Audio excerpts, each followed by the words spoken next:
Here at Finlay Forest Management, we do multi-phase work. Today, we'll be going out to do road layout and boundary layout. At the beginning of each week, we do a safety meeting, and then we do truck inspections and quad inspections. And then we head out to the field, and we're usually all spread out and all over the place. Today, our site is pretty close to town. Layout's a big part of the work I do here at Finlay Forest Management, and that's what we're up to today. One perk of working in forestry is that you can bring dogs out with you.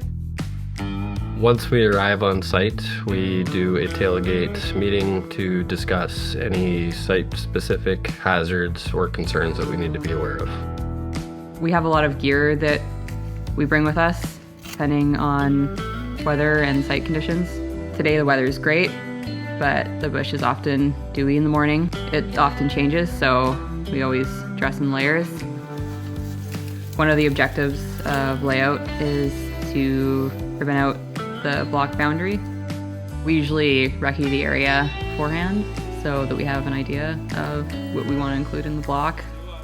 When we hang our boundary, we try to space it 3 to 5 meters apart so that it's easily visible for the machine operators, and we also try to hang it up high so that when there's snow, they can still see it as well.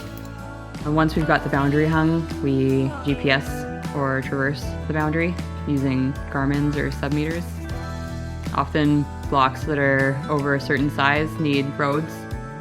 Many factors affect the layout of a road, but after we've figured out slope and skid distances and stream locations, then we lay out the road and then traverse it.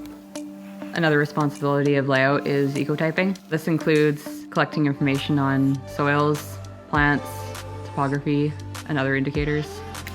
This block doesn't have any streams, but another part of layout is tracking streams and classifying them so that we can create buffers. One of the things we're doing today is modifying a piece of boundary. Once the layout portion is complete, we do a final layout package and we go through all of the field cards and make sure everything is good before we hand it in to the management staff. My favorite thing about working in forestry is that it's often outdoors and hands-on. My favorite thing about working forestry is I get to be outside for multiple hours a day. Mackenzie's a great place. When we're not at work, there's all kinds of fishing, hunting, and snowmobiling in the wintertime. I'm Michelle Eze, and I'm a field crew supervisor at Finlay Forest Management. My name is Jeremy Long. I am a field forestry supervisor for Finlay Forest Management.